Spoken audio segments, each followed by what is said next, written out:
conocemos, aunque sea con la... Ahí está transmitiendo en vivo.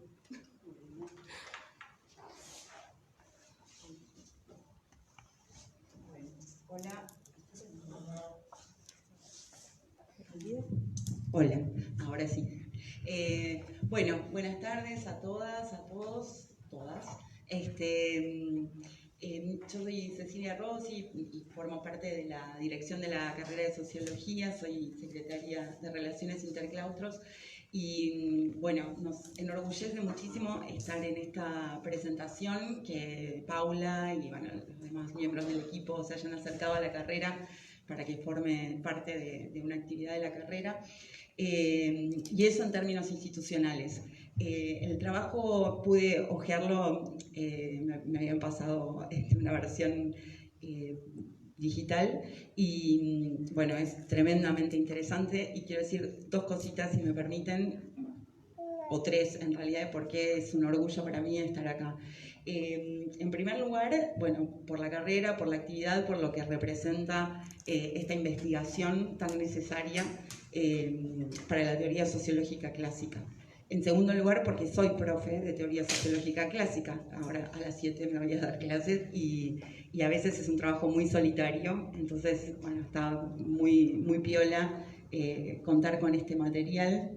Y en tercer lugar, porque hace más de 20 años me unió a la UNAM una lucha importante que fue la toma de la universidad en defensa de su gratuidad, una toma de 10 meses y junto con otros 3 compañeros de la carrera de Sociología quedamos detenidos 20 días en el reclusorio norte, haciendo bueno, muchos amigos y lazos aún más fuertes, ¿no? Con esa enorme universidad y una carrera que admiramos siempre, ¿no? Desde acá de Sociología de la UBA. Así que bueno, agradecerle a Paula digamos, la invitación a presentar este trabajo, felicitar a Selene y a todas las compañeras que forman parte del equipo por semejante investigación, no solamente investigación, sino proceso de transformación de los planes de estudio y la transversalización de una mirada feminista y de género. Y bueno, dejarlos acá con Selene en primer lugar. También forman parte de la mesa Alejandro Berti, Ana Blanco y Vero Giordano, que se irán presentando a su turno. Muchísimas gracias, Cecilia, muchas gracias, Paula, y pues a todas ustedes, y acá pues yo estoy pues más que emocionada, y bueno, pues gracias por darse el tiempo, ¿no? de revisar, de acercarse al material, y bueno, yo voy a tomarme unos minutos para hablar nada más del contexto y del contenido, ¿no? Del texto.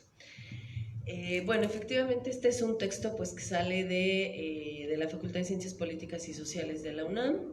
Es un trabajo que, aunque dice que es de 2021, pues en realidad salió ya en 2022, prácticamente en marzo de 2022, pero que corresponde a un trabajo que viene desde 2019, ¿no? Entonces soy parte de un proyecto de investigación que inició en 2019. Pero para entender de dónde sale ese proyecto, pues hay que irnos al menos unos años atrás, ¿no? Y entonces yo he ubicado como un poco el contexto del que viene el interés por la investigación, aproximadamente como desde 2016, ¿no? Yo rastreo que ahí, o hemos rastreado que ahí empezaron pues a moverse muchas cosas, ¿no? A ya ser muy sensible la fuerza del influjo de los movimientos feministas en nuestra facultad, y desde ahí, ¿no? Desde esa energía de los movimientos feministas de nuestra facultad que resulta esta investigación. Bueno, en 2016 en México se da este movimiento en las redes sociales del hashtag Mi Primer Acoso, ¿no? Y entonces empieza también contemporáneo con eso que está pasando en la sociedad mexicana, pues también empieza a ser sensible esos malestares en la propia UNAM, y entonces empieza también en la UNAM una serie de manifestaciones para exigir condiciones mínimas para que las mujeres podamos habitar una universidad libre de violencia. en nuestra facultad pues fuimos viviendo un proceso de, no sé si de descomposición de la convivencia, pero sí de visibilización de que esa convivencia tenía mucho de descompuesto y mucho de tóxico, ¿no? Desde hacía tiempo. Y entonces en 2016, o al menos yo desde mi experiencia como docente, ahí rastré un momento crucial donde empieza esto de la crisis de los baños, ¿no? Y bueno, me interesará muchísimo escucharles también cómo se vivió, ¿no? En la UBA, porque sabemos que pues esto ha sido pues esta marea, ¿no? Que hace parte de toda América Latina. Y bueno, ahí yo detecto que el primer momento de crisis de violencia de género está en esta crisis de los baños, ¿no? Donde empieza como que una fase en la que hay ataques en los baños a las compañeras, ¿no? Donde se les fotografía, se les acosa, y entonces ahí hay como que una primera llamada de atención muy fuerte, ¿no? De cosas que muy probablemente venían pasando desde antes, pero que en 2016 ya empiezan a ser denunciados con muchísima fuerza, ¿no? Como correlato de esto, ¿no? De la crisis de los baños, viene la respuesta institucional, ¿no? Y la respuesta institucional consiste en poner, por ejemplo, botones de emergencia dentro de los baños y en el diseño del protocolo, ¿no? Para la atención de casos de violencia de género en la UNAM. Y entonces con el inicio del protocolo viene una fase de proliferación de denuncias, primero de compañeras denunciando a profesores acosadores, denunciando una serie de prácticas que existían cuando yo era estudiante. Yo entré a estudiar hace 20 años esa misma facultad, y esas mismas cosas que se estaban denunciando pues las habíamos vivido, ¿no? En mi generación, pero simplemente se daban por sentado que eran parte de la cultura cotidiana de la academia, ¿no? Y entonces, a partir del establecimiento del protocolo vienen esta proliferación de denuncias, denuncias formales y denuncias en redes sociales, donde se está planteando cosas que a mí me sonaban completamente familiares, pero ahora ya en este tono de no lo vamos a aguantar más, ¿no? Y después viene también la fase en la que proliferan las denuncias entre compañeros, ¿no? Donde compañeras denuncian a compañeros varones que en distintos contextos escolares, como de prácticas de campo, de fiestas, etcétera, pues denuncian, ¿no? Situaciones de violencia, de acoso, que también me sonaban muy familiares, ¿no? Pero en mi generación pues no teníamos las herramientas ni lingüísticas, ni jurídicas, ni emocionales para afrontarlas, y simplemente lo dejábamos pasar. Y pues cosas muy graves, ¿no? Como incluso pues seguimos manteniendo relaciones de amistad o de pareja con esos agresores, pues porque era una cosa perfectamente normalizada. Y entonces poco a poco se van volviendo métodos de autodefensa muy importantes, por ejemplo los tendederos de denuncia, los scratches, y también empieza la discusión acerca de la necesidad de espacios separatistas, ¿no? Y empiezan a establecerse algunos espacios separatistas. En 2017, como bien sabemos, viene el primer paro internacional de mujeres, ¿no? Y eso también pues se siente en el contexto de la UNAM y en el contexto de nuestra facultad. Es un momento, yo creo que de entusiasmo, en el sentido de que estábamos cobrando conciencia de muchas violencias, estábamos sintiéndonos con fuerza para denunciarlas, y sin embargo, cuando creíamos que estábamos ganando poder, ¡zas!, fuimos sacudidas por un golpe de realidad, porque el 3 de mayo del 2017, en las instalaciones de Ciudad Universitaria, fue encontrado sin vida el cuerpo de Lesbi Berlín Osorio. Esto es, ocurre un feminicidio dentro de las instalaciones centrales de la universidad. El feminicidio de Lesbi no fue en vano, porque dinamizaría el movimiento feminista universitario, ¿no? Y entonces a partir del feminicidio viene una proliferación de colectivas, ¿no? Que ya habían empezado a conformarse desde finales de 2016, pero con el feminicidio de Lesbi proliferan una serie de colectivas en distintas facultades, ¿no? En particular, en la Facultad de Ciencias Políticas y Sociales, entre otras, se forma la colectiva feminista de la No FCPIS y bueno, eso es muy interesante, ¿no? La colectiva feminista de la No FCPIS, ¿no? O sea, ya una contraponiendo frente al discurso del orgullo universitario, pues un cuestionamiento, ¿no? Y por otro lado, y otras colectivas como las mujeres organizadas de la FCPIS. También más o menos en ese contexto viene entonces esta voz, este movimiento del hashtag La UNAM encubre violadores, ¿no? Así, ¿no? Así de fuerte como suena, pues así era la denuncia. Y vienen también entonces los primeros paros feministas en la UNAM, ¿no? Por supuesto, pues tenemos una larga tradición en la UNAM del paro estudiantil como un método de lucha, pero acá ya eran paros feministas, ¿no? Organizados por mujeres, sostenidos por mujeres, y entonces se generará una profunda crítica a todo el aparato institucional de la universidad. Y esa movilización en las calles, en los pasillos de Ciudad Universitaria, también fueron teniendo su correlato en los salones y en los pasillos, ¿no? Y en particular en la carrera de Sociología, entonces viene también justo con esta denuncia a las violencias de género y contra las mujeres, también vienen las denuncias sobre la violencia epistémica, ¿no? Entonces tuvieron como que ese movimiento de mujeres tuvo esa visión de entender que estaban conectados de algún modo estas manifestaciones abiertas de acoso en los baños entre compañeros, que estaban conectados también con la violencia epistémica, ¿no? Esto es, con la exclusión de muchísimas aportaciones relevantes en los planes de estudio, ¿no? Entonces comienza la toma de conciencia y el cuestionamiento de esto que Eliana Devia, ¿no?, compañera de acá de la UBA, llama el currículum nulo, ¿no? Entonces se empieza a tomar conciencia de que ahí hay mucho que falta, ¿no? De que en nuestros cursos de sociología que tanto amábamos, pues había unas enormes faltantes, ¿no?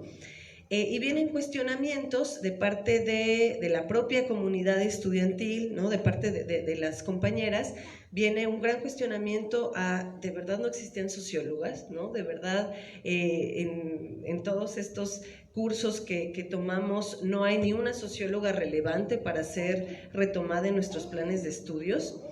Y entonces ese malestar va pasando a la praxis, ¿no? Va pasando a la praxis porque se van ensayando ejercicios de círculos de lectura autogestivos organizados por estudiantas, tratando de formarse de una manera autodidacta y entre amigas en esos saberes que van entendiendo que están excluidos. Y efectivamente, entonces, ellas van rastreando estas deficiencias.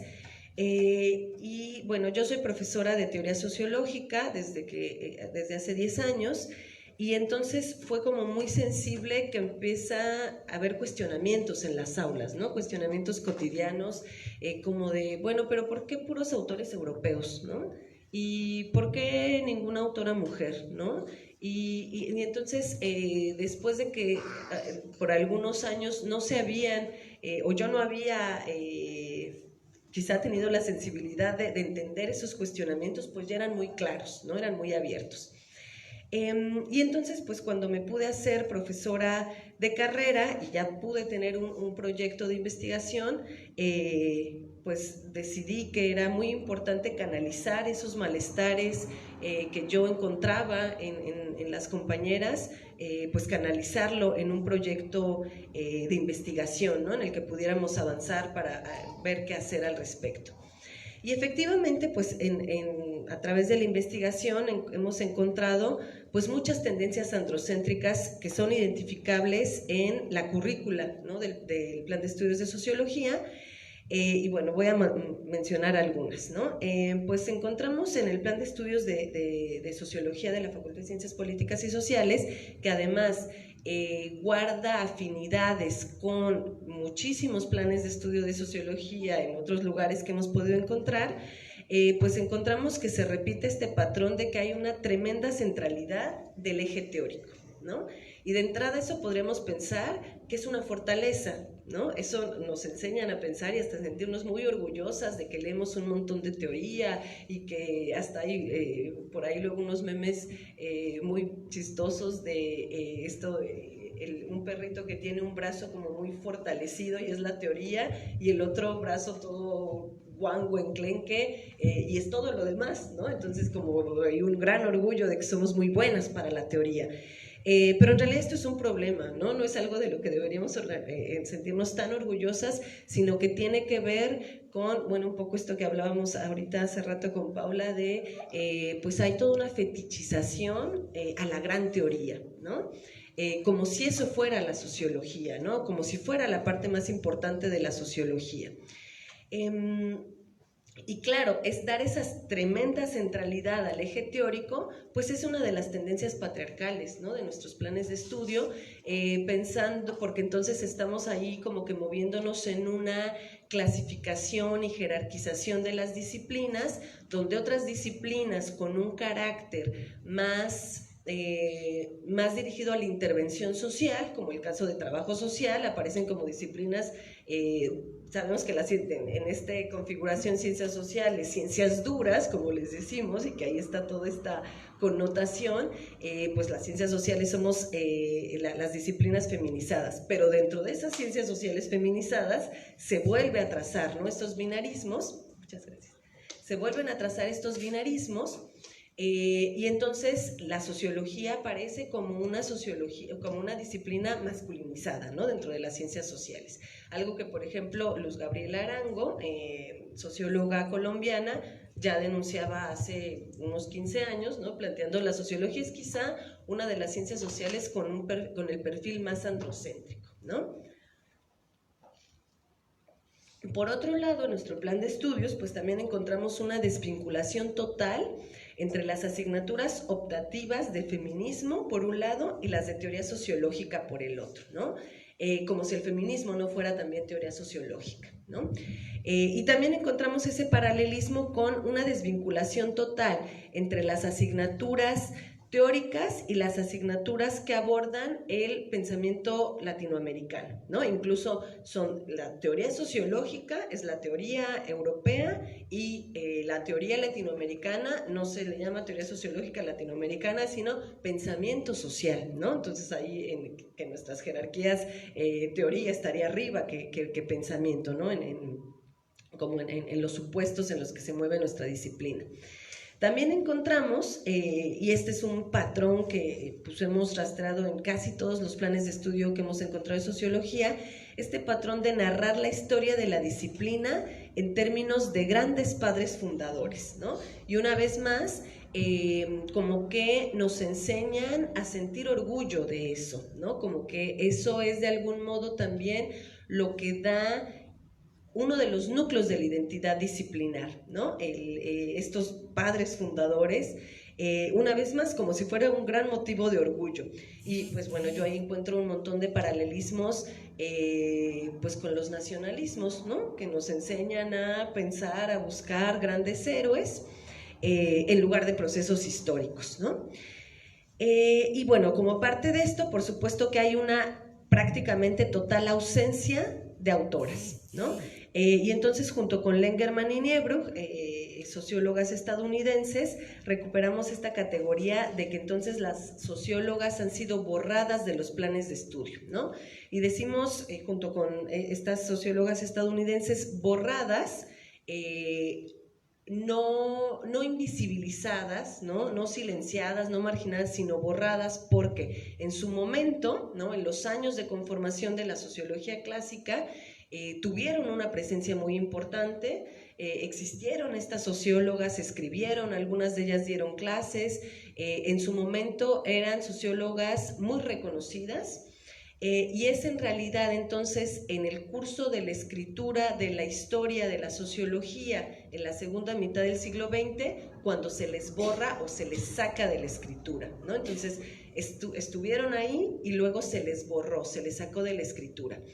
Por otro lado, también creemos que es muy importante hablar no solo de borradura, sino también de expropiación de saberes, ¿no? Porque borradura, si bien es una categoría que nos ayuda a entender muchas cosas, pues también cabe interpretarlo como que, ups, se perdieron, ¿no?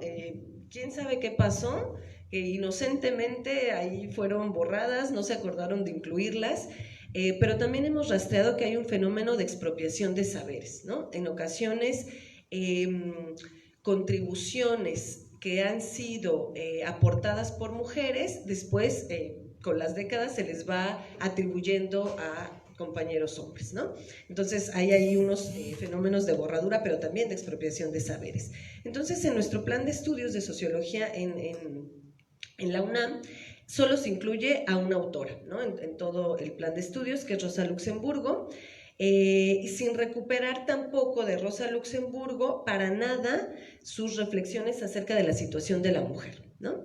Entonces, bueno, encontramos una casi completa exclusión de autoras en el eje teórico que no es uno más de los ejes, sino que está como que es el eje central.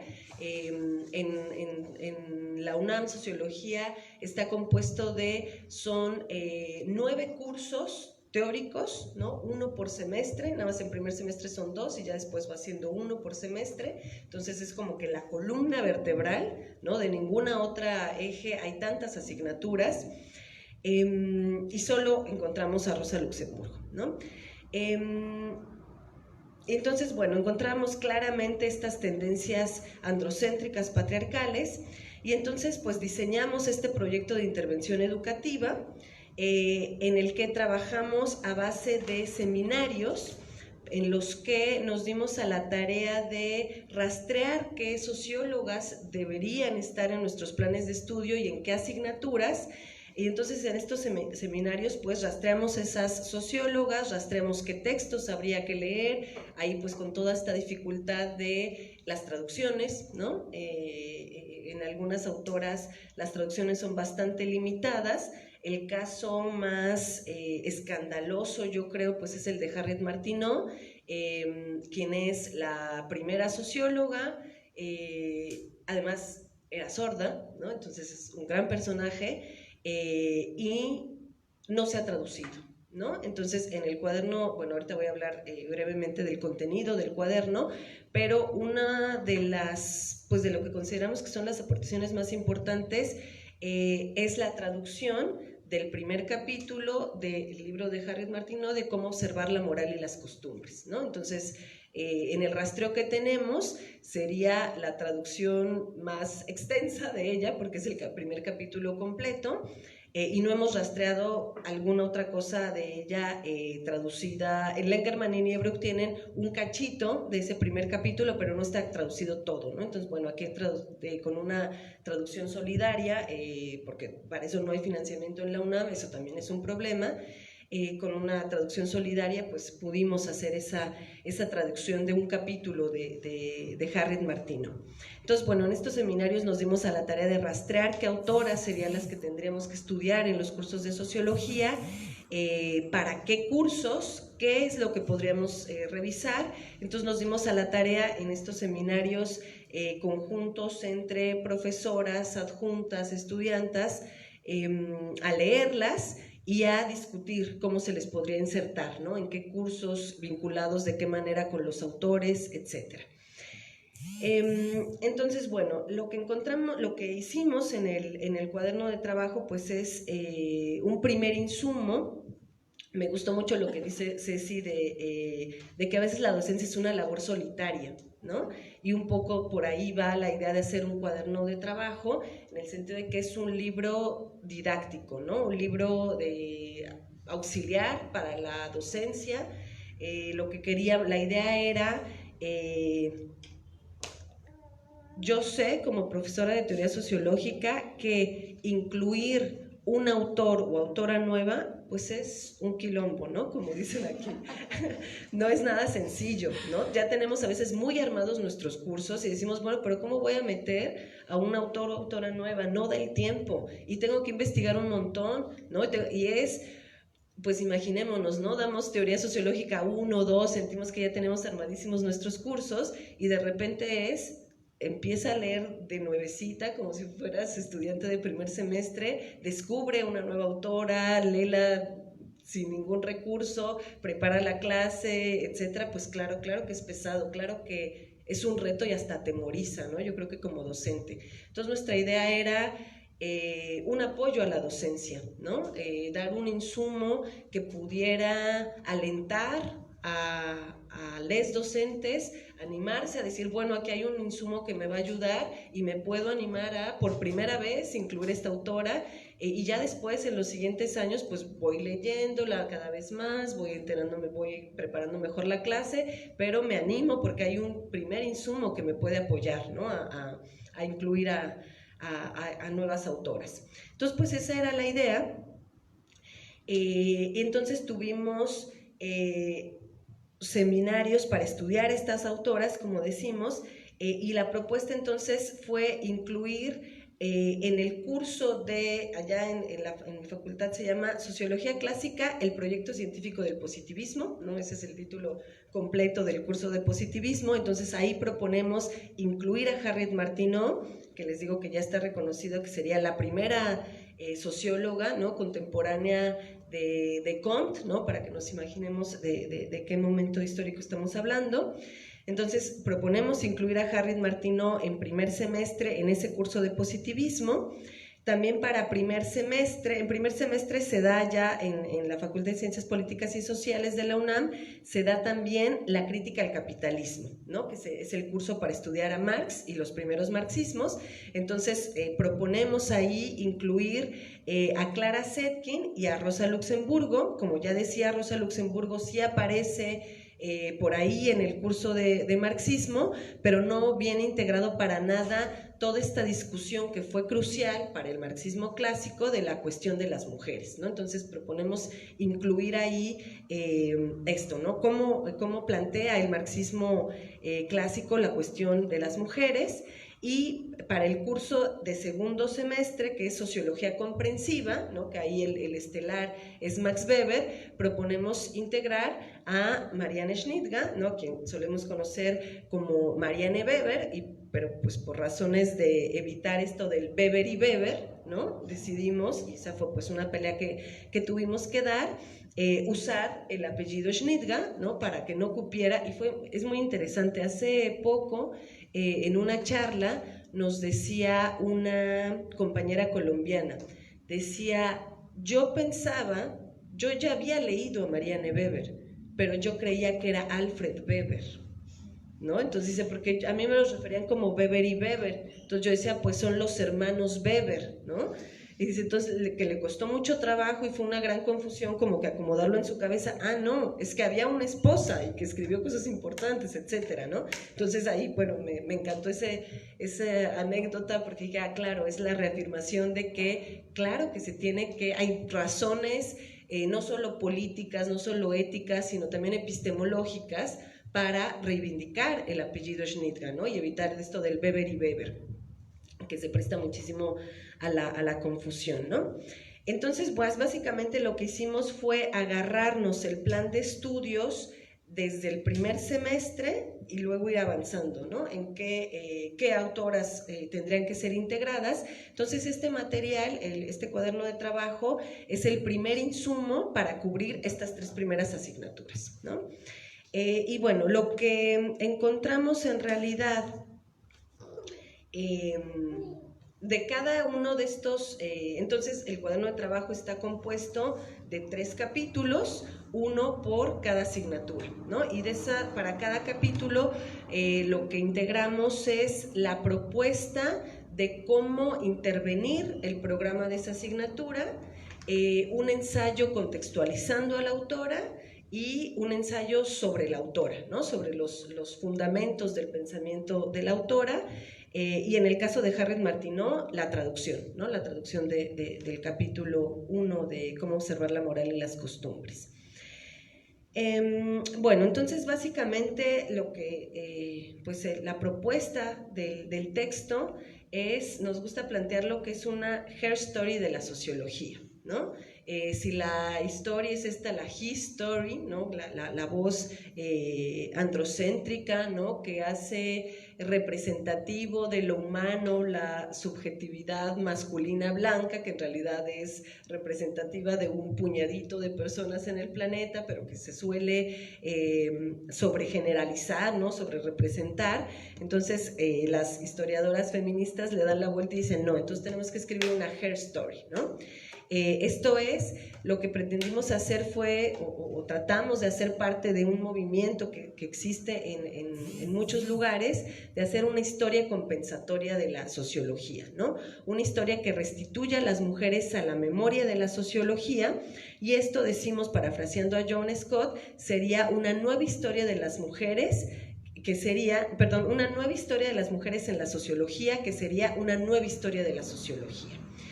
Y que es solo una parte de la reconstrucción feminista de la disciplina de la que queremos formar parte, ¿no?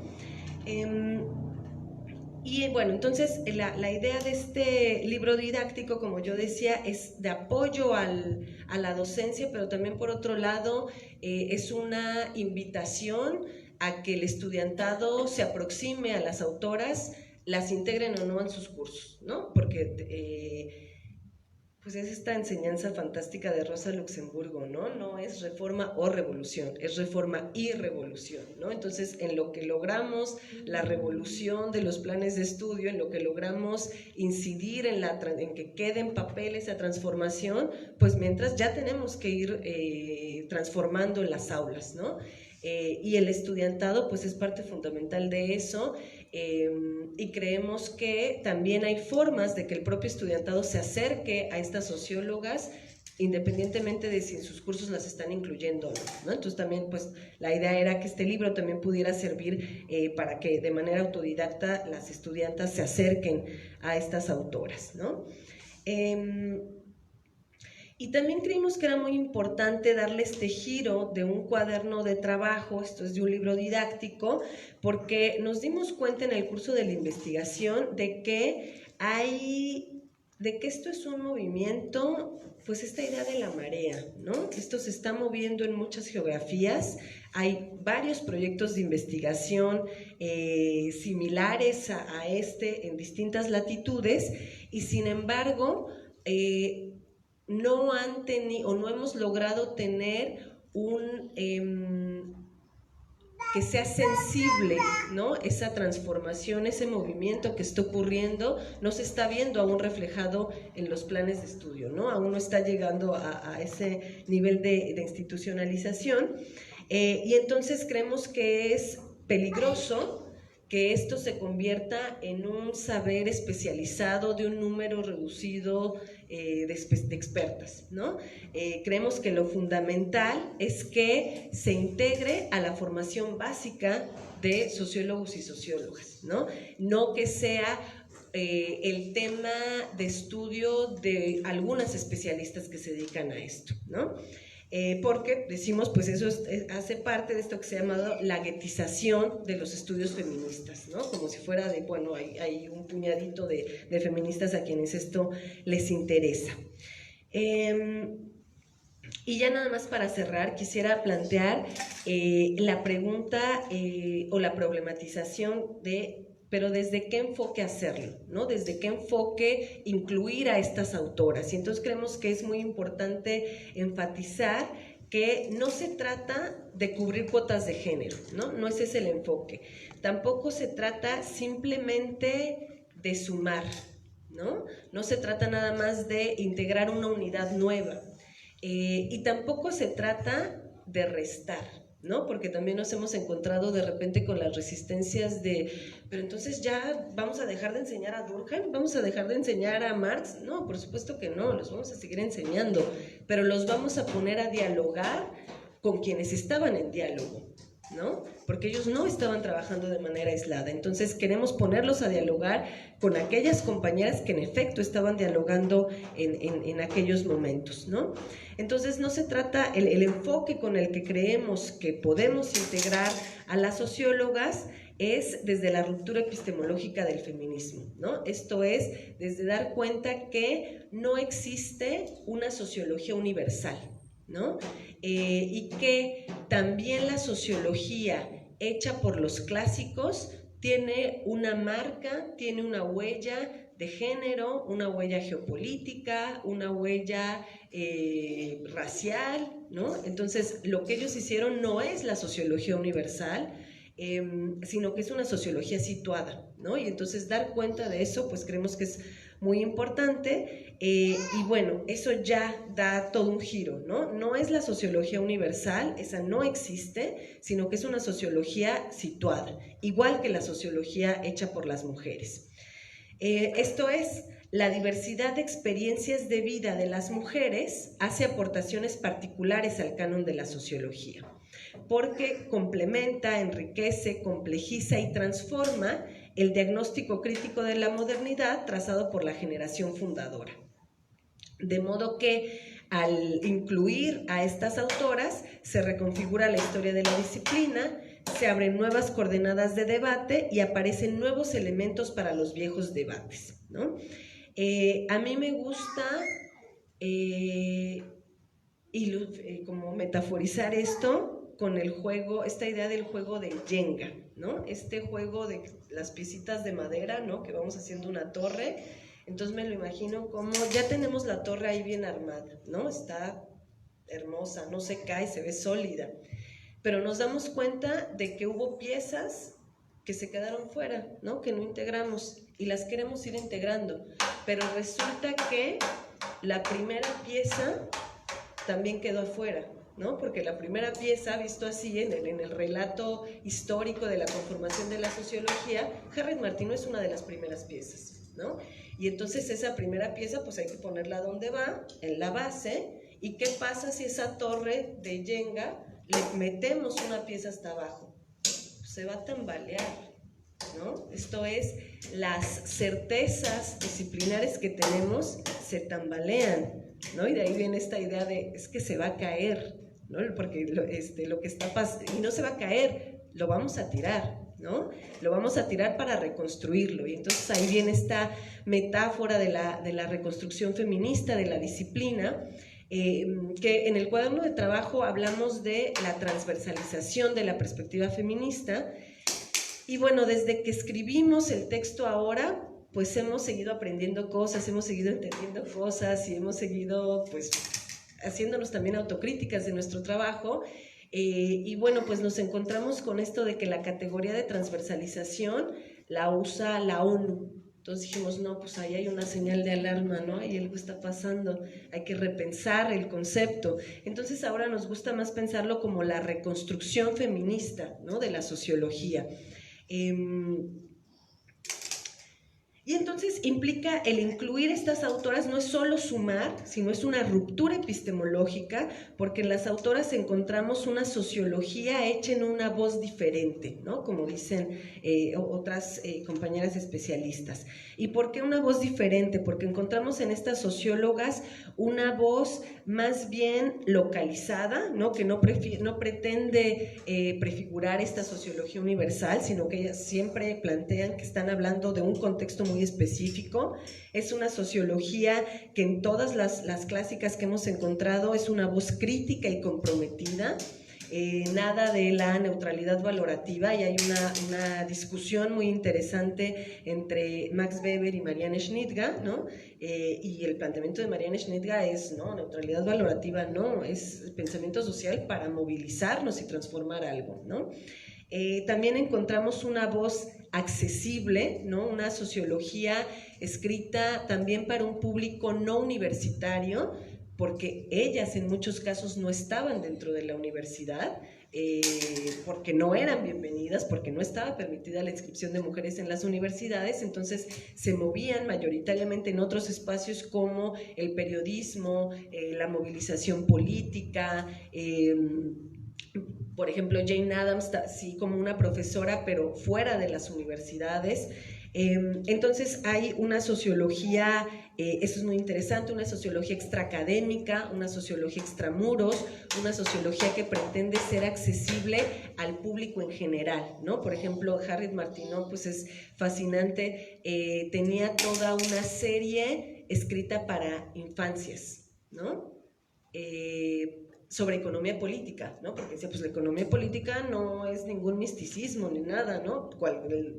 Lo tiene que poder entender cualquier persona, y las infancias también tienen que ir entendiendo qué es la economía política, ¿no? Entonces tiene toda una serie para las infancias, eso pues se me hace fascinante. También Clara Zetkin, dentro de su periódico, tenía una sección especial para infancias, entonces ahí encontramos esa sociología que va más allá de lo académico, ¿no?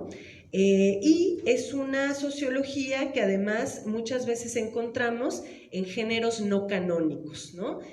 Para estudiar el pensamiento de Rosa Luxemburgo, como plantea Hernán Ubiña, dice, también hay que revisar su herbario, ¿no? Dice, porque eso también es el pensamiento social y político de Rosa Luxemburgo, no es un detallito extra de su personalidad, eso también hace parte de su pensamiento social y político. O es fundamental también, en el caso de casi todas las clásicas, ir a revisar las cartas, ¿no? que escribieron a sus amigas, a sus amores, etcétera.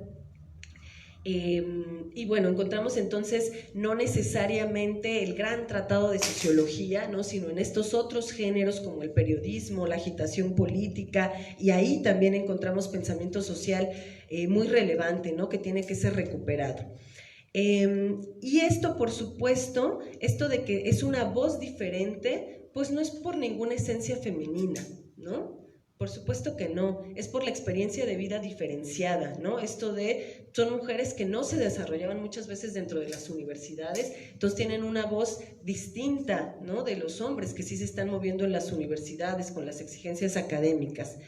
Y bueno, entonces pues la invitación pues está en pues usar el texto, ¿no? Compartirlo, el texto está en digital, entonces es accesible a cualquiera, y bueno, pues sobre todo usarlo para la docencia, ¿no? Usarlo para difundir, porque tenemos ahí ese micrófono bien potente, ¿no? De un grupo de 20, 30, 40 personas, pues es muy potente, ¿no? Mucho más que a veces artículos en revistas especializadas que pues a veces no circulan tanto, ¿no? Entonces creemos que en nuestras aulas pues tenemos como este poder de ir subvirtiendo las cosas, ¿no? Aún antes de poder transformar los planes de estudio, que tampoco podemos quitar ese dedo, ¿no? Del renglón. Y bueno, pues yo acá lo dejaría. Muchísimas gracias.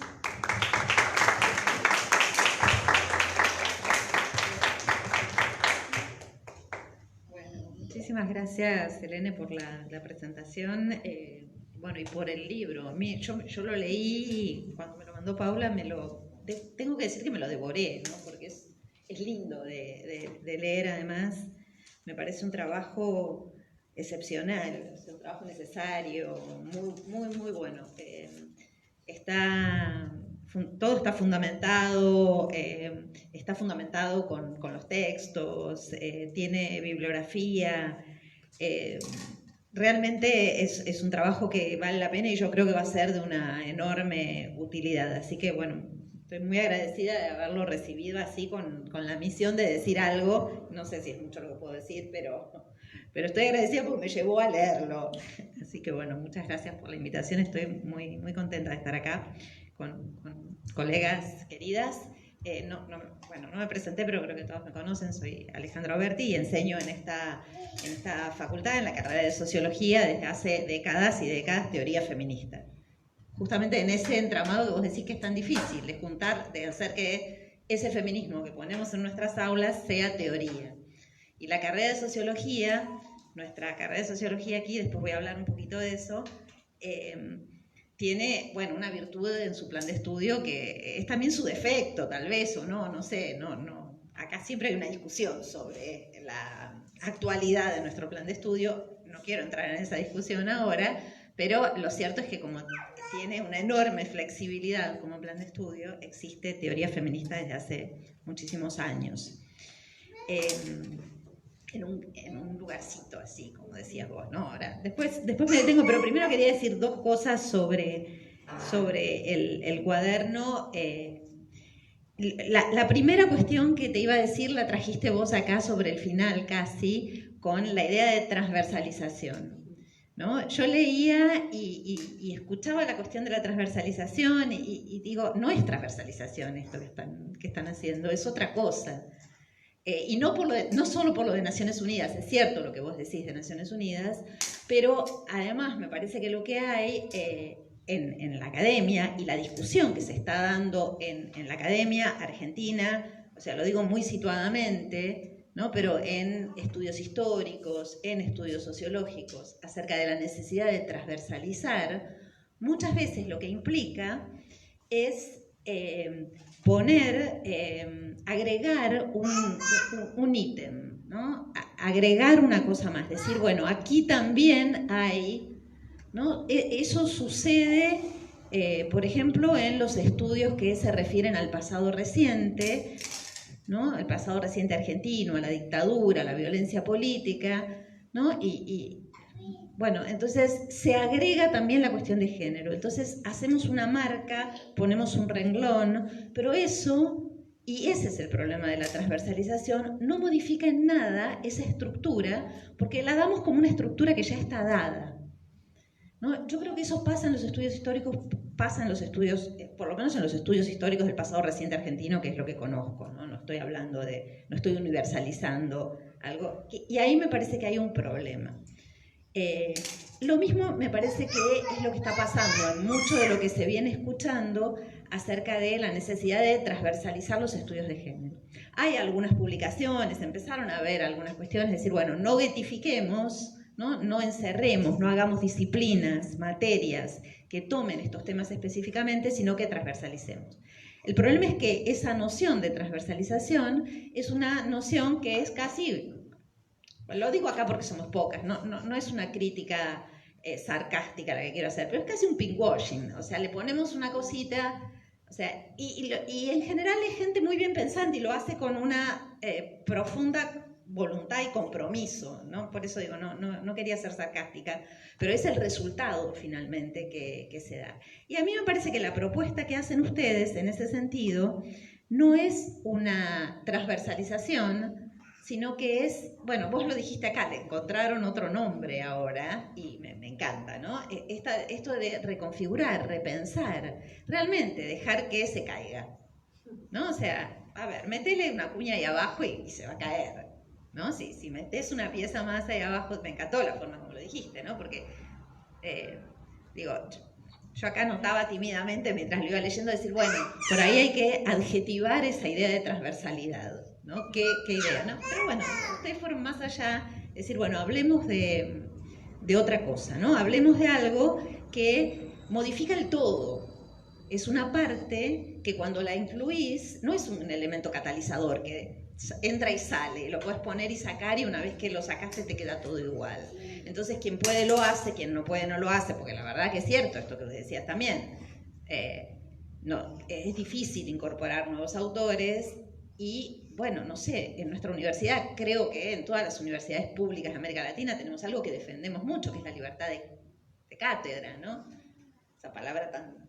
Libertad y cátedra también son como palabras pesadas, duras, ¿no? Pero digo, defendemos eso porque además hay algo de nuestra tradición ahí. Entonces, bueno, imponer nuevos contenidos, ¿no? Pero entonces, bueno, preguntarnos un poco cómo cambiamos, cómo pensamos el poder, cómo pensamos la historia, cómo enseñamos algunas cuestiones. Y me parece que este libro es una enorme invitación en ese sentido. Y es una invitación súper trabajosa. O sea, ustedes se dieron un trabajo, es decir, bueno, agarramos todos los elementos necesarios y nos ponemos realmente a trabajar. Traducir, contextualizar, buscar cuáles son los textos, dónde, con qué temas, discutiendo con quién, discutiendo en qué tópicos, ¿no? Bueno, me parece que el texto, como hace todo eso, rearma, borra fronteras, ¿no? Borra fronteras entre corrientes, ¿no? Ese primer capítulo, ¿no? Donde dicen, bueno, pongamos a la primera socióloga aquí, pongamos este pensamiento positivista aquí, vamos a ver cómo ese canon queda totalmente reconfigurado, aparecen nuevos elementos, ¿no? Bueno, no es una teoría más, no es una corriente más el feminismo. Me encanta lo de salir de los padres fundadores, porque yo tengo una inquina personal con esa idea hace muchos años. No voy a contar ninguna anécdota. Tendríamos varias acá para contar de los padres fundadores. Hay unas cuantas de ustedes que saben a qué se refiere, así que me lo ahorro. Pero colocar a las autoras en los mismos terrenos de discusión. Las mujeres, cuando hacemos feminismo, discutimos el poder, discutimos las relaciones sociales, discutimos la estructura social, discutimos la economía, ¿no? O sea, cuando hablamos de la vida privada, estamos hablando del reparto de lo sensible, estamos hablando de la distinción entre lo público y lo privado. O sea eso no es una partecita, ¿no? No es una parte. Y el trabajo que ustedes hacen hace todo eso para la sociología clásica, metiéndose justamente con los padres fundadores.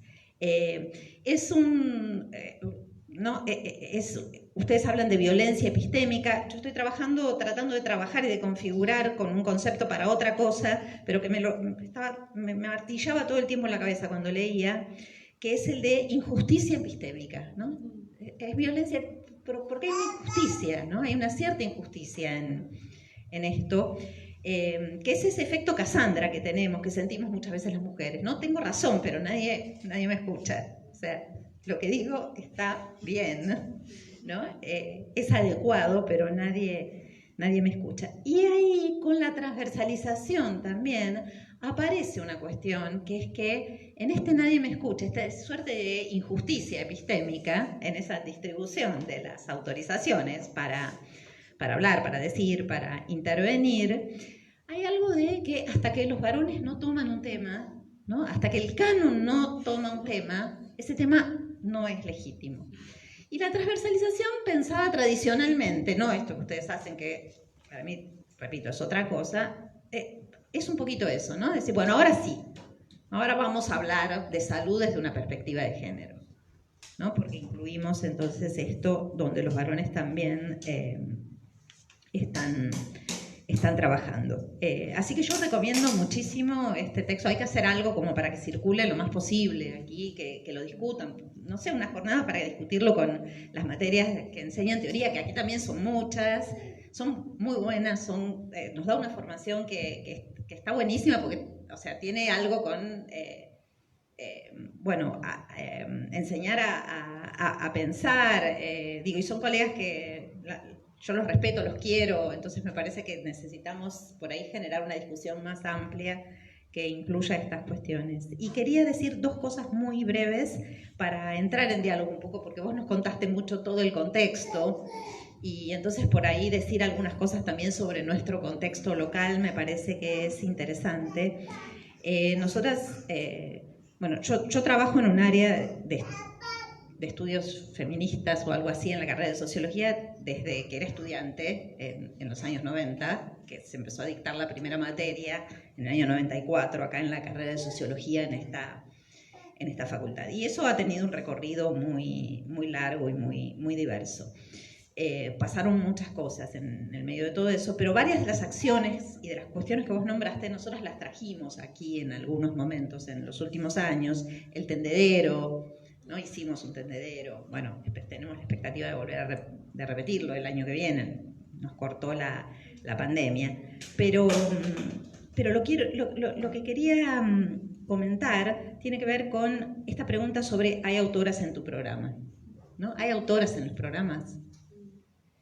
Nosotros hace unos años atrás empezamos a trabajar con estudiantes de la materia, de una de las materias que dictamos, la de teorías feministas, en una,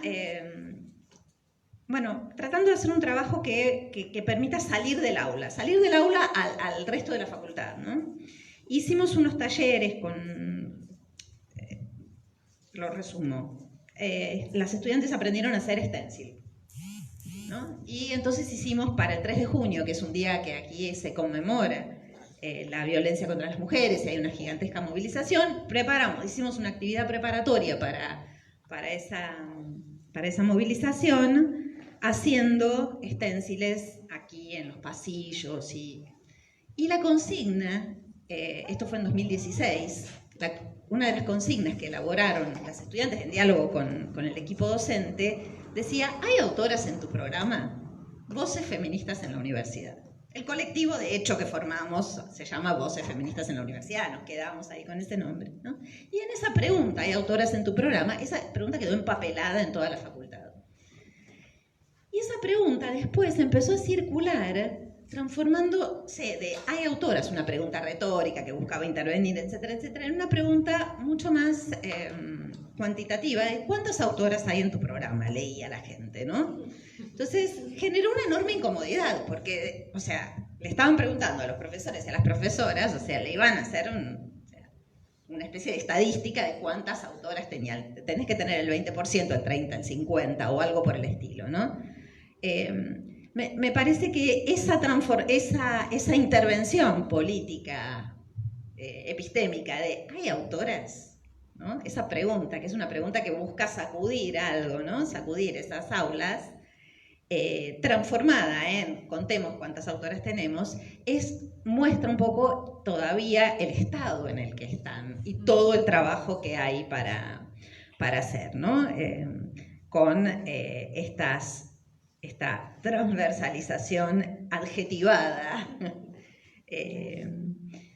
estos protocolos que tenemos, la discusión sobre cómo hablamos, la discusión sobre cómo habitamos las aulas, ¿no? Porque los protocolos, finalmente el protocolo de violencia de género terminó aquí en esta facultad particularmente por ser el espacio donde las personas se acercan a denunciar, a hablar, a preguntar, a pedir ayuda de una enorme diversidad de temas que no tienen estrictamente que ver con el acoso o la violencia sexual en el marco de las relaciones, ¿no? Existe un protocolo, es como si se hubiera abierto una ventanilla para denunciar, hablar, preguntar, pedir ayuda por cosas que no están bien en los vínculos, ¿no? Y creo que lo que no está bien en esos vínculos tiene que ver mucho con el patriarcado, ¿no? Que se expresa de maneras muy diferentes. Eso era lo que quería compartir. Las instituciones son lugares fantásticos para hacer este tipo de cuestiones, son incómodas al mismo tiempo, y me parece que tenemos que sostener eso de incomodarlas, ¿no? A la vez a las instituciones. Hay que estar incomodándolas siempre. Leía el otro día en el libro de Sara Metz sobre la denuncia una frase que me había encantado, que era no entreguemos todo nuestro feminismo a los comités, ¿no?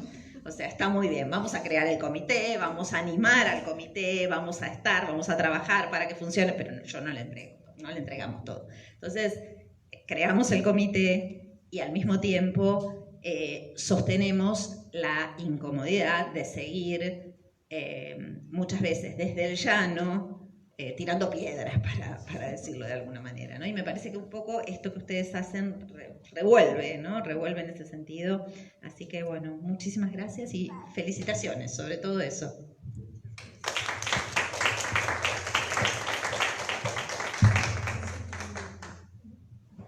¿Cómo queda? Bueno, buenas tardes y muchas gracias también por la invitación a comentar este trabajo enorme que como ya lo presentaste, Selene, y como decía Alejandra recién, seguramente va a ser una cuña para que en las aulas empecemos a romper algunas estructuras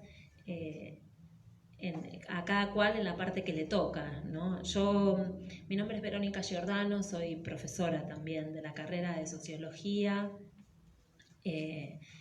Empecé trabajando como profe acá en la facultad siendo alumna, así que el año que viene cumplo 30 años de antigüedad docente. Y a través de todos esos años fui observando cómo se transformaban los planes de estudio, las presencias y las ausencias, lo que se nombraba y se dejaba de nombrar,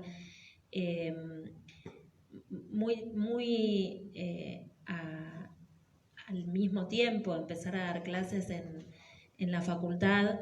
Una persona a quien quiero mucho sufrió una violación y eso me acercó a mí a dar clases en las cárceles. Empecé a trabajar en el programa de UBA 22, dando clase en Devoto primero, en Caseros primero y después en Devoto. Y entonces creo que ese hecho fue para mí un hecho fundante de mi conciencia de género, que en ese momento ni la decía que era de género. En ese momento era como una solidaridad, como darme cuenta de la violencia de la que éramos capaces les humanes.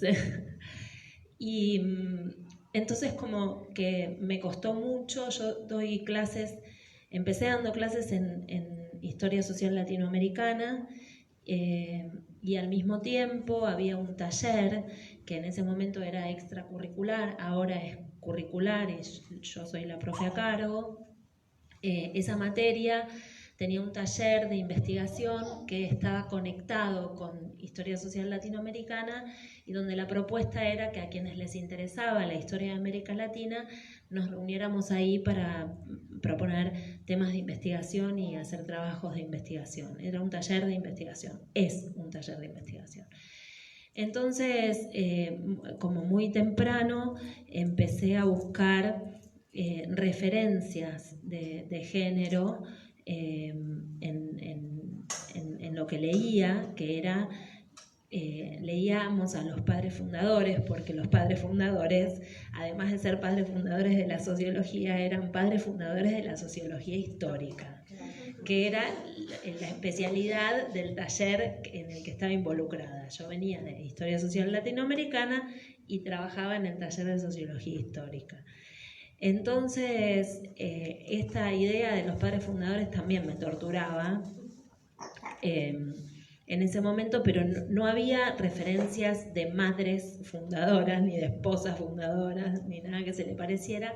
Sí había referencias de mujeres sociólogas. Leía a Gina Zabludowski, para nombrar a alguien que seguramente es cercana a la formación de las colegas, y a otras referencias de Julieta Kirchhoff en Chile, otras referencias de mujeres sociólogas que en los años 60 y 70 habían hecho un aporte a la sociología, al pensamiento social latinoamericano, como decías recién, porque no se lo reconoce efectivamente como teoría. Todo lo que acabas de decir es casi idéntico a lo que sucede acá, en términos de cómo se estructura la currícula de los contenidos de la carrera y de la formación en ciencias sociales en general en nuestro país.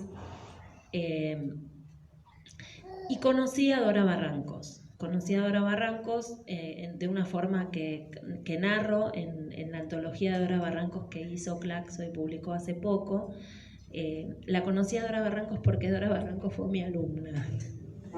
Yo era la profe y la tenía sentada de alumna en un curso de inglés que estaba tomando Dora en el Centro Universitario de Idiomas, y yo, antes de comenzar una carrera de beca tras beca y después con ISET, daba clases de inglés para mantenerme, porque el trabajo de profe ayudante en la carrera de sociología no me alcanzaba ni para empezar. Y la tuve de profe a Dora, y ahí empezó un vínculo muy lindo con ella, que terminó en que fue mi codirectora de tesis de doctorado, que la dirigió Waldo Ansaldi, que era el titular de la cátedra de historia donde yo estaba trabajando, y que me invitó a leer un libro de T.H. Marshall sobre la ciudadanía y la clase social, donde en un renglón al pasar dice que esa historia que está contando de la ciudadanía es una historia situada en Inglaterra, que de ninguna manera es una historia universal, y que además es una historia centrada en un sujeto varón, que si contara esa historia sobre mujeres sería distinto. Y yo dije, ¿cómo sería? Entonces ahí empezó mi tesis de doctorado, que hoy es un libro, Ciudadanas Incapaces, donde trabajo la construcción de los derechos civiles de las mujeres. Porque cuando decimos los derechos de ciudadanía de las mujeres, en general pensamos en el voto, sabemos bastante del voto, sabíamos, ahora sabemos de todo, pero en aquel momento sabíamos muy poco de los derechos civiles, que son justamente los que regulan las relaciones matrimoniales, el contrato matrimonial. Entonces, bueno, me di en la tarea de hacer esa investigación sobre América Latina y entonces ahí conocí muchos trabajos, porque digo, obviamente, no debería ser obvio, pero era así, la mayoría de los textos sobre derechos civiles de las mujeres estaban escritos por mujeres. Entonces conocí una sociología latinoamericana hecha por mujeres, dicha por mujeres, pensada por mujeres, y al mismo tiempo estábamos tratando los años 90, Ale lo sabe muy bien, la carrera de, bueno, y Ceci es muy joven, pero por ahí algo se acuerda. De hecho, Ana Blanco fue alumna también.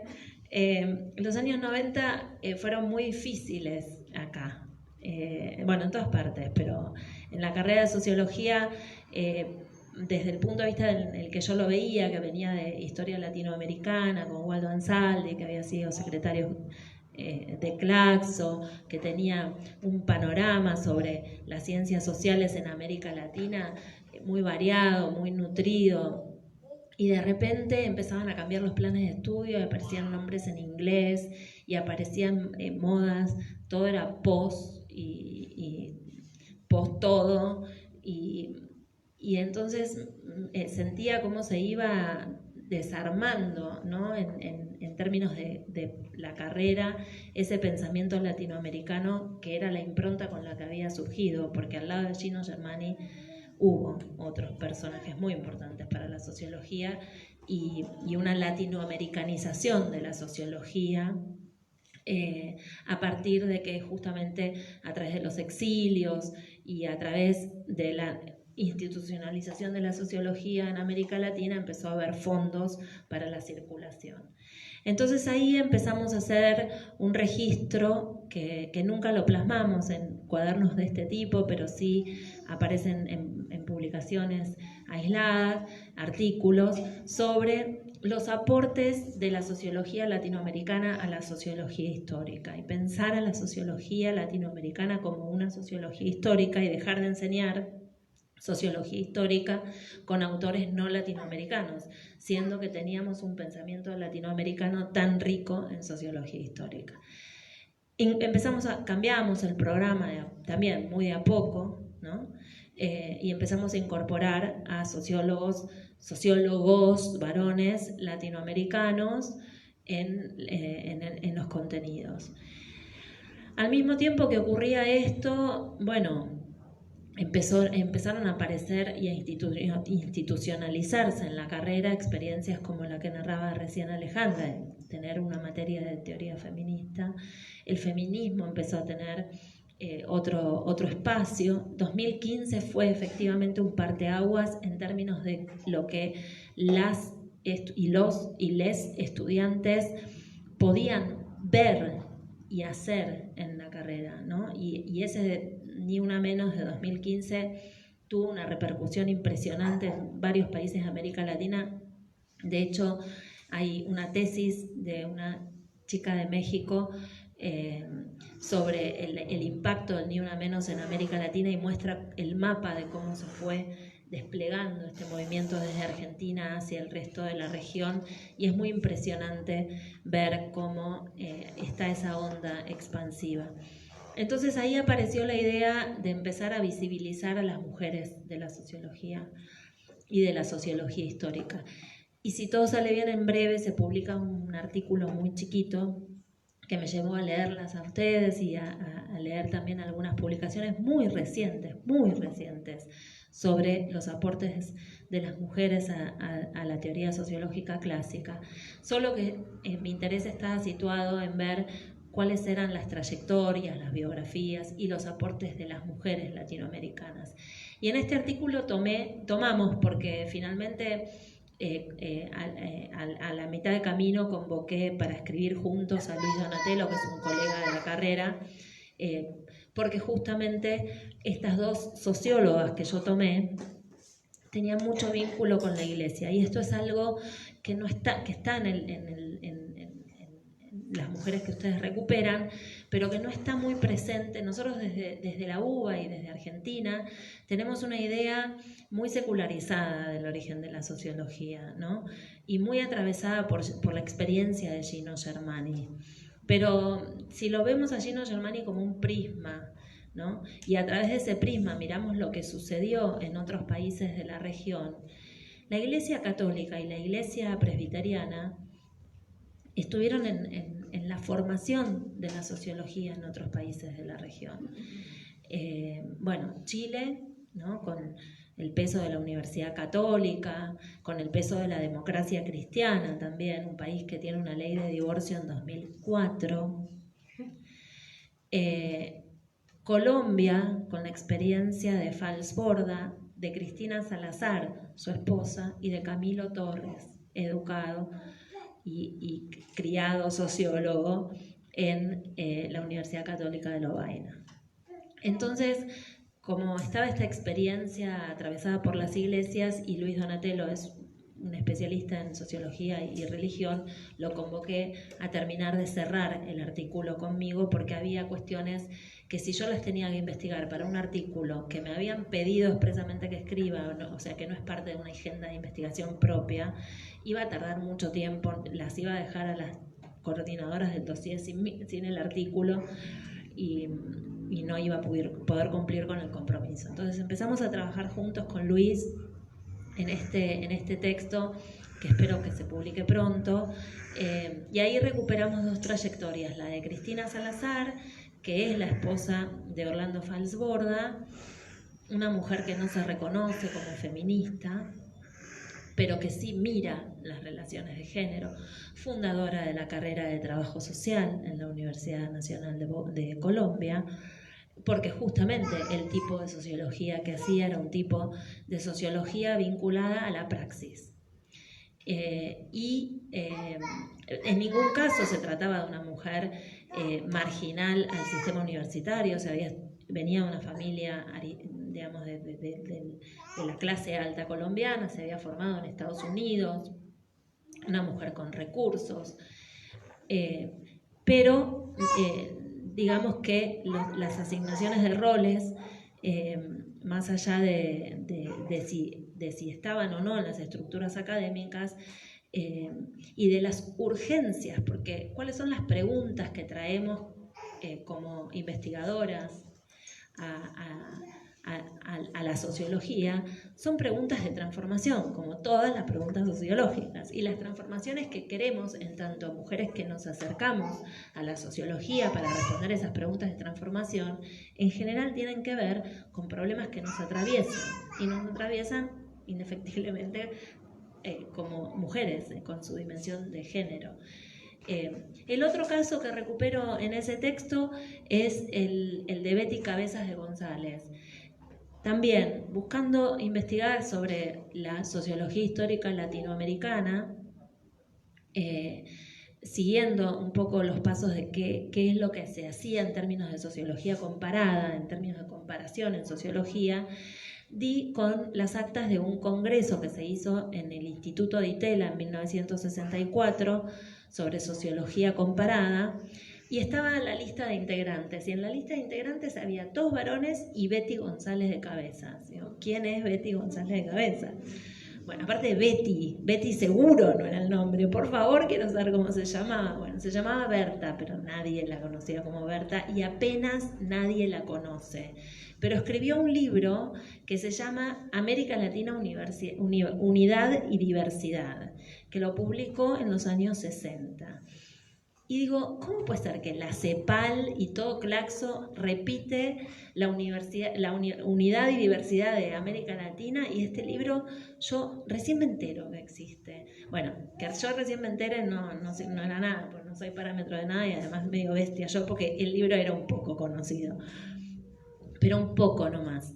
Bueno, Betty Cabezas, fui rastreando a ver dónde aparecía citada, escribió entre el 69 y el 72 y después nunca más, escribió siempre en coautoría, en coautoría con Roger Beckemans, que es el fundador de la carrera de Sociología de la Universidad Católica de Chile, un hombre que vino con financiamiento de la Iglesia Católica para ocupar el lugar del padre Hurtado, una figura muy conocida, jesuita en Chile, después de que se haya muerto, y en el marco de la Alianza para el Progreso, ¿no? Con todo ese financiamiento que venía para reforma o revolución, porque en ese caso sí era o.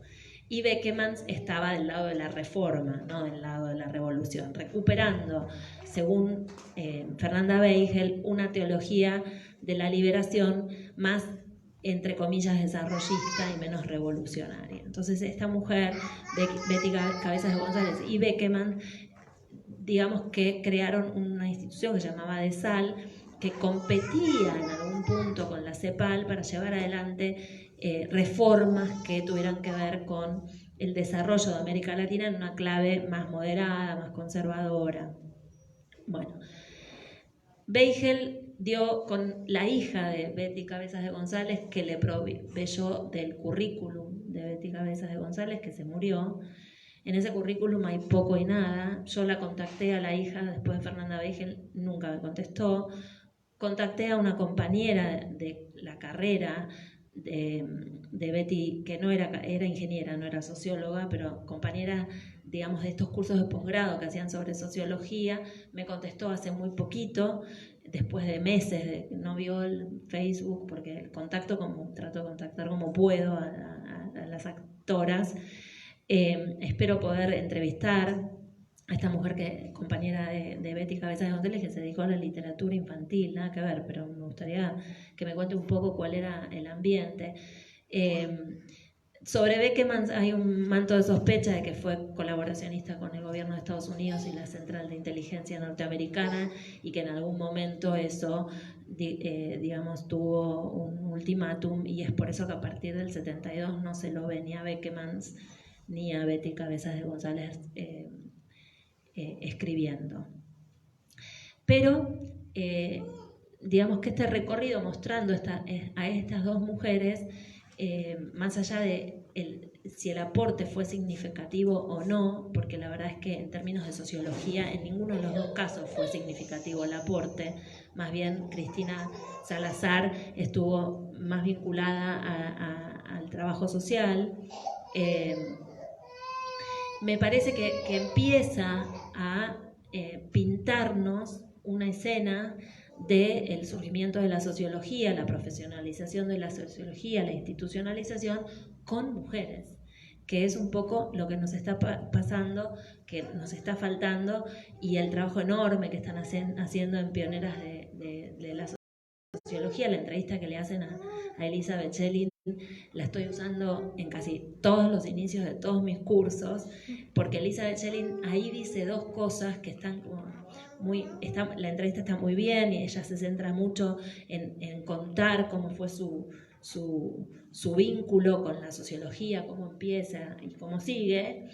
Pero hay dos cosas que a mí me llaman mucho la atención y que se meten como en el mundo privado, en la esfera doméstica, de donde hay una cantera enorme para sacar información y revelar todavía cuestiones que tienen que ver con la sociología, del mismo modo que las esposas también revelan, a partir de vínculos privados, digamos, se revela un aporte a la sociología que nunca es el mainstream, porque nunca puede ser hegemónico, porque somos mujeres, y en ese momento más todavía había una subordinación de género.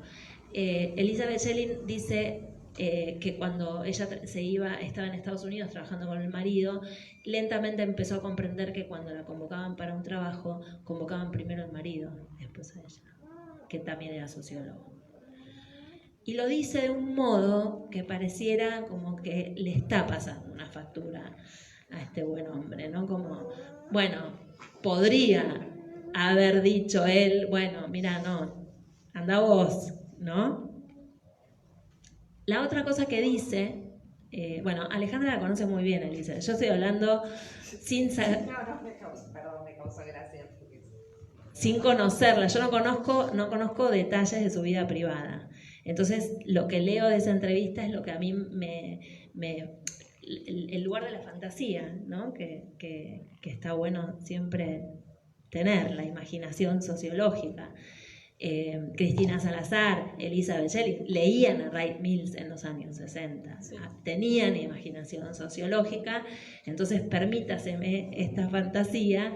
Elizabeth Schelling habla también de bueno, ella es judía, a la mañana iba al colegio público y le da mucha entidad al colegio público. Acá en Argentina la escuela pública, la universidad pública es muy importante.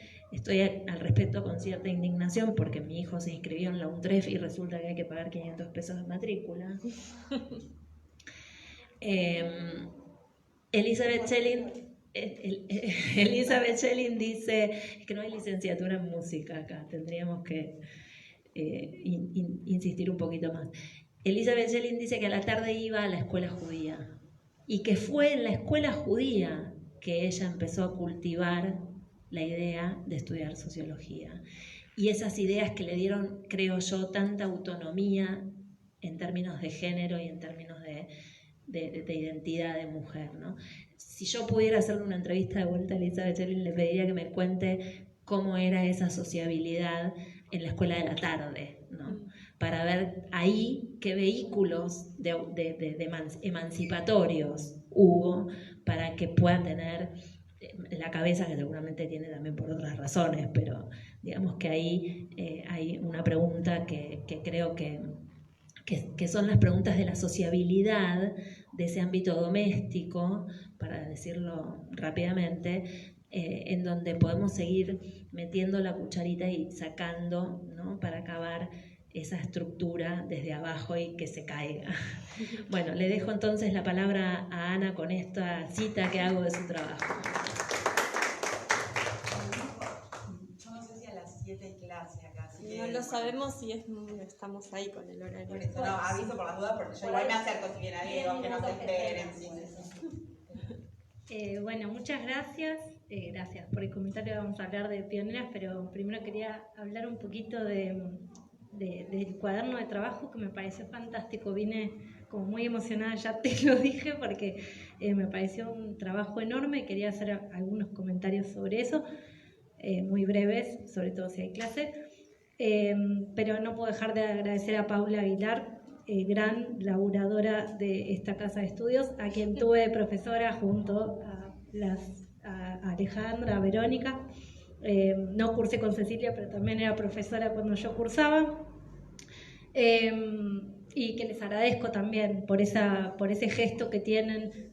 Creo que las tres, puedo decirlo por más de que se dedican a campos distintos, de establecer diálogos, digamos, para no usar la palabra transversalizar, que estamos perdiendo, pero de establecer diálogos y de repensar también a qué nos estamos dedicando en cada uno de esos espacios en los que participamos y de pensarlos como espacios que no son estancos, digamos, que están indefectiblemente cruzados con preocupaciones y preguntas que pueden, bueno, entonces vincularnos. Y el pensamiento latinoamericano vinculado con un pensamiento feminista, con una práctica feminista, con una práctica de reivindicación latinoamericana, con una práctica teórica, entonces vincular esos espacios y romper con la idea de currícula en el sentido de que pudieran estar por separados. Pero antes que eso, quería decir que el trabajo me pareció monumental, tiene una... No encuentro la palabra exacta para definirlo, tiene como un grado de artesanía en el mejor sentido de la palabra, un grado de trabajo minucioso, que me parece que es como una marca muy de estos trabajos donde, y que digamos, tu presentación solo reafirmaba todo lo que yo como lectora había visto en ese trabajo, que era lo que me había cautivado, digamos, que tenía que ver con esta idea de algo minucioso y dialógico, algo que no pretendía ser grandilocuente, y lo era, porque lo es grandilocuente el esfuerzo que hicieron, algo de eso Alejandra decía, esto de poder mostrar que hay un trabajo de discusión, de recuperación, de repensar justamente, de repensar una vez que ya está hecho el trabajo, que es lo más difícil, ¿no? O sea, ya está hecho el trabajo, quedó un cuaderno muy lindo y ahora nos preguntamos cómo usamos ese término que en realidad no va, que es el término que ahora nos preocupa. Bueno, como todo eso me parecía que tiene que ver con esto de disputar sentidos sedimentados y de disputarlos desde un lugar muy humilde de trabajarlos, digamos, no desde enunciar premisas vacías, grandes fórmulas y quedar como en el lugar de la cartelera, digamos, sino, bueno, un trabajo colaborativo. Yo te escuchaba hablar y esa es como una palabra que ahora circula mucho, pero colaborativo como eso, como premisa vacía de la cual partir, y en realidad este trabajo me parece que es colaborativo desde el principio, digamos, desde esta cosa que vos comentabas que eran equipos que se fueron reuniendo, al principio con ciertas incomodidades, y cómo ir haciendo de eso algo bueno, que pueda decantar en un material para compartir. Me parece que la idea de ese material, que no está hecho para el diálogo entre especialistas justamente, sino está hecho para un diálogo con especialistas, porque no tiene nada en esto, por eso me costaba encontrar una palabra que fuera lo suficientemente justa, porque me parece que humildad muchas veces está vaciada injustamente, ¿no? Entonces me parece que es un trabajo humilde en el mejor sentido de poder dialogar con todos sin borrar lo difícil del diálogo, ¿no? Entonces en ese punto no es que es una presentación de autoras para que todos entendamos en un lenguaje sencillo, sino es en su complejidad, en la diversidad, en las preguntas que nos formulan estas autoras, y en las incomodidades que nos provocan, incomodidades tales como subvertir la propia categoría de positivismo, digamos, de incorporar a una autora dentro de una corriente positivista y al mismo tiempo mostrar cómo esa autora puede ser vehículo para desmontar la idea de progreso central del positivismo, ¿no? Entonces, cómo tender un vínculo entre autoras con Durkheim y con Simmel, poniéndolos en pie de igualdad, no haciendo de eso algo marginal o, bueno, como decíamos, cumplir con cierto cupo de género en los programas. Me pareció muy elocuente lo que decía Alejandra sobre cómo una pregunta más política hay autoras en tus programas termina siendo ¿cuántas autoras hay? Lo cual es terrible, porque ¿cuántas autoras hay en tu bibliografía optativa, en la secundaria, ¿no? Como se agregan ahí también las autoras muchas veces. Bueno, me parece que es un trabajo que muestra rigurosidad, lectura, mucha cabeza puesta en ese trabajo, y también algo del orden del afecto y amasar, y esas palabras que son siempre vinculadas con el trabajo doméstico y lo femenino, de la artesanía, el hilado, el tejido, pero que en este libro para mí es bellísimo, es lo que hace de esa trama del libro, que a mí me pasó lo mismo también, de ganas de leerlo de corrido, y lo pienso también como en el lugar del docente, pero también en el lugar de les estudiantes que se puedan acercar a un trabajo. ¿Qué es eso? Tiene la preocupación de no reducir la complejidad del pensamiento y al mismo tiempo no ubicarlo en un estandarte imposible de alcanzar, digamos. Entonces hay algo de eso que me parece que solo se puede hacer cuando uno pone mucho amor y mucha cabeza en una tarea, si no, no ocurre eso. O sea, sale del orden de la Wikipedia, y no entra en el artículo especializado para especialistas, sino en algo del orden de establecer un diálogo. Y eso, bueno, me parece que tiene como todo el mérito de salir de cierta comodidad también, que lo pienso con la comodidad de tener un programa, porque es real, y bueno, también tiene que ver con algo de lo que decía Verónica del mundo del trabajo y las limitaciones también, ¿no? Como que desmontar programas que se están dando, bueno, es todo un trabajo y ustedes hacen de eso una posibilidad, digamos, ofrecen una herramienta muy, muy útil para justamente incorporar en su complejidad algo nuevo. Entonces, en eso me parecía grandioso el trabajo que hicieron. Y también me parecía grandioso en esto de que cuando lo leía pensaba que hay algo del texto donde se critica como tanto la idea de una cosa exótica, como traer mujeres como por el zoológico, que muchas veces pasa, y entonces incorporar algún espécimen que no teníamos en mente para dar cuenta de algo. Como, ay, qué divertido que a Comte le haya gustado la traducción reversionada que hizo. Pero también de la novedad, ¿no? Porque, y ahí, como más mea culpa, de cuando pensamos que solo es la invisibilización de ciertos nombres, pero también es la invisibilización de ciertos temas, de ciertos debates, y pasa que todo parece novedad. Entonces hay veces que está bueno cuando son estas vueltas y como, mira, esto, y que tiene que ver de vuelta con repensar la teoría vinculada con una sedimentación histórica también y una sedimentación que no es casual, y que entonces nos permite ver que, bueno, que hay debates que se vienen dando hace muchísimos años, que las vicisitudes políticas, históricas, coyunturales, culturales, hicieron que sean más o menos referenciados, que sean referenciados. Ahí es muy interesante eso que traías a colación, de la expropiación incluso de las voces. Pero entonces, ¿cómo hacer para disputar sentido sin pensar que lo que estamos haciendo hoy es pura novedad, ¿no? Que eso me parece que es un peligro grande. Y ahí conecto mínimo porque escucho que hay gente afuera, no sé si es que quieren entrar o no, sino que entren y también está bien porque por ahí podemos entablar un diálogo.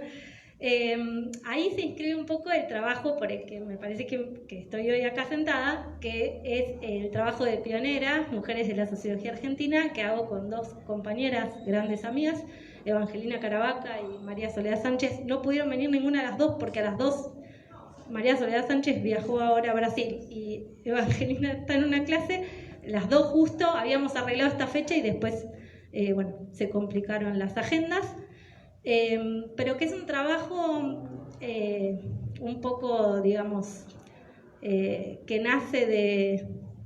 Podría decir, hubo una serie de coyunturas que hicieron que no podamos seguir trabajando juntas en otros ámbitos, y Pioneras fue como un espacio de amistad y de trabajo muy interesante que surgió porque dijimos, bueno, vamos a hacer algo del orden de lo audiovisual que nos tentaba como lenguaje, vinculado con recuperar trayectorias de mujeres sociólogas, que era, pero cómo salir del formato más tradicional de juntarnos y escribir algo. Entonces ahí surgió la posibilidad de presentarnos a un subsidio que hay acá de la Ciudad de Buenos Aires para hacer una reconstrucción de testimonios desde otro formato, y así, con ese grado con ese impulso como una cosa más vital y más salirse de los reductos en los cuales cada una trabaja por su cuenta y que muchas veces no estamos articuladas, de hecho. Y hicimos esa primera edición de Pioneras, que era una serie de entrevistas a 6 sociólogas, donde entrevistamos a Alcira Argumedo, Dora Barrancos, voy a decirlo en orden para no olvidarme a nadie, Susana Checa, María del Carmen Feijó, Elizabeth Schelling, que es la que traía a colación Verónica, y Catalina Weinerman. ¿Por qué 6 nada más? Bueno, porque es lo que pudimos hacer con ese pequeño subsidio que tuvimos al principio. Eso fue 2018-2019, o sea, 2018 nos presentamos, 2019 grabamos las entrevistas. Lleva mucho tiempo, el formato audiovisual lo aprendimos después, las entrevistas salieron publicadas hace relativamente poco. Y en el medio de la pandemia, que no podíamos hacer otra cosa, incorporamos como el modelo, el formato podcast para poder entrevistar a más sociólogas. Y ahora que volvió la presencialidad y los vínculos, estamos retomando la parte audiovisual. Así que en el formato podcast estuvimos entrevistando a Laura Goldberg, a Graciela Jacob y a María Brown, y ahora entrevistamos también a Nelly Argenti y a Susana Aparicio, y seguiremos con otras más en este tiempo. La idea era poder mostrar ciertas trayectorias de mujeres que nosotras nos sorprendía mucho que no formaban parte de los programas de estudio. Así surgió la preocupación. O sea, sabíamos que eran mujeres con trayectorias académicas muy reconocidas, incluso muy reconocidas a nivel internacional, pero que no formaban parte de nuestras lecturas como estudiantes. Entonces decíamos, bueno, ¿cómo poder hacer para visibilizar eso y que no quede nuevamente, que no sean lecturas para especialistas que estén trabajando determinado tema, sino cómo hacer para visibilizar esas trayectorias vitales y académicas? Y en ese cruce que decía Verónica también, de poner como la idea del testimonio y de la propia experiencia en primer plano también, que como que romper con una cosa más de academicista, si se quiere.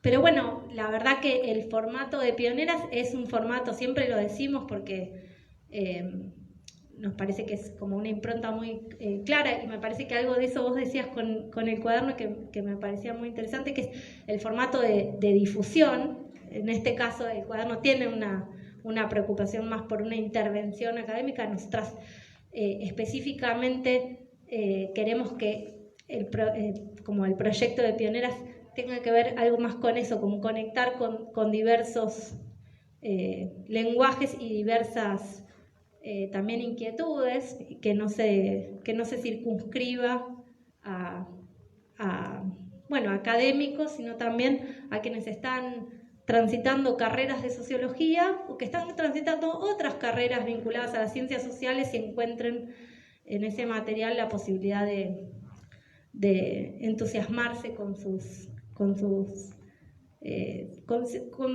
ese devenir, porque tienen algo, todas las trayectorias tienen algo de lo exitoso, por supuesto, porque son mujeres que han logrado mucho en sus publicaciones, en sus intervenciones políticas, en sus intervenciones sociales, pero también tiene algo de las vicisitudes de la vida, de eso azaroso, de eso contingente, de eso que no se puede explicar, de esas incertidumbres desde el principio, de Chevy, el padre, diciéndole: no sé de qué va a vivir, pero sabe cocinar, como algo del orden de no biografías predestinadas, que me parece que muchas veces cuando estamos del otro lado como estudiantes hay algo de, si mi vida no viene marcada por una trayectoria académica rigurosa de mis padres, propia, digamos, hay algo que no va a poder ser nunca así.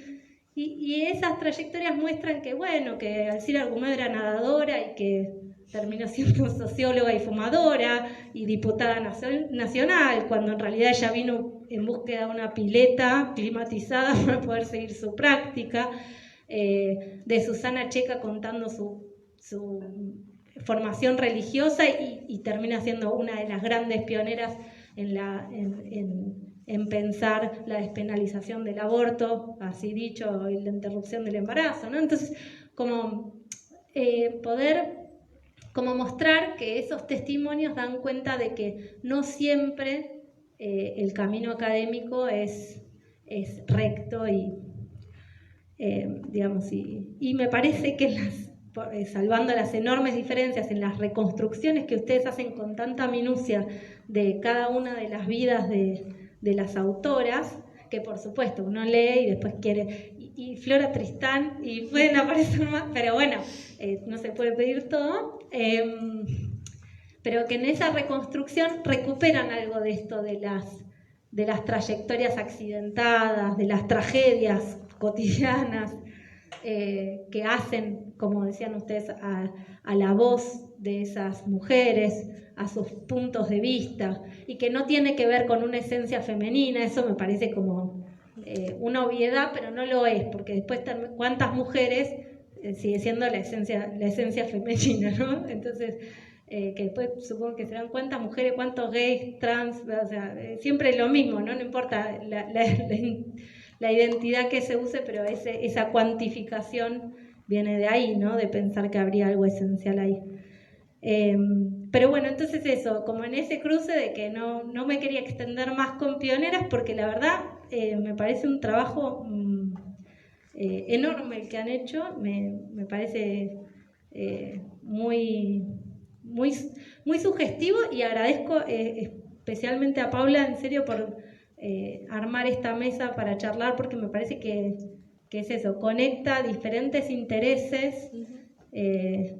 Y bueno, y nosotras siempre como también, como diciendo eso, Pioneras, la verdad que lo empezamos a hacer como algo muy chiquito, algo muy nuestro, algo muy de amistad, realmente en el mejor sentido de la palabra, de compartir algo con otras que disfrutamos hacer mucho, y reveló un lugar y una demanda por ese tipo de relatos, por esas preocupaciones que evidentemente nos alegra y hace que disfrutemos doblemente lo que hacemos, digamos. Entonces, en ese sentido está buenísimo.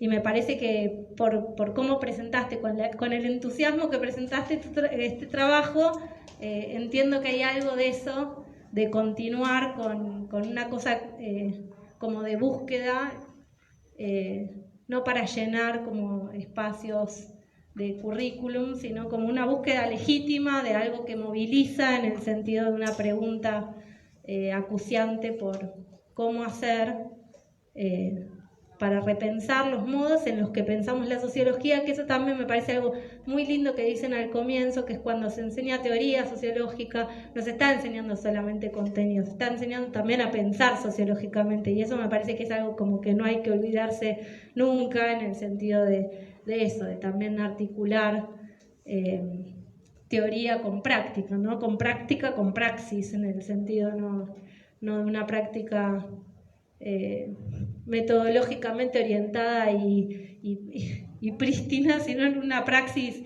situada, ¿no? Entonces, en ese sentido, la verdad que el texto me pareció maravilloso. Y cierro acá porque...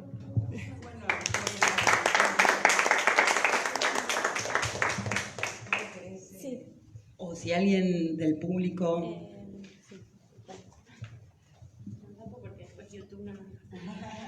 No, quería agradecerles a todos y contar que la actividad la armamos también con Eliana Devia, que no pudo estar, que viene desde hace rato rastreando a las autoras, y con Mora González Canosa, que nos encontramos siendo docentes de Socio 2 buscando traducciones de Marianne.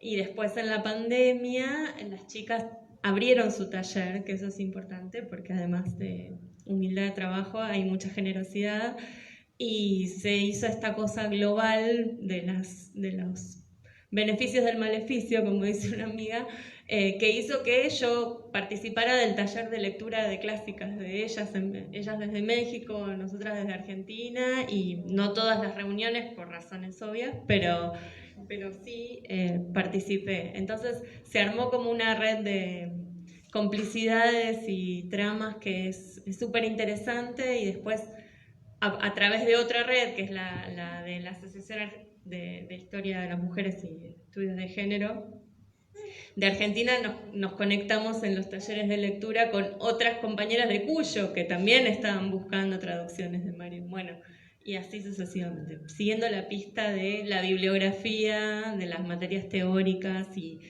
y colaborativo también en esta otra dimensión de te paso mi drive con todo lo que conseguí, como los tesoritos de un costurero, ¿no? Que uno toma este botón a ver cómo les viene a ustedes y bueno, ir trabajando y armando una suerte de biblioteca que se va pasando de mano en mano, que también es una práctica muy feminista de la traducción y del texto de mano en mano entre docentes de materias de teoría. Bueno, eso, una experiencia que está en curso y creo que va a devenir en otros proyectos seguramente. Así que agradezco mucho esta posibilidad y esta extenderse de la red también. Gracias.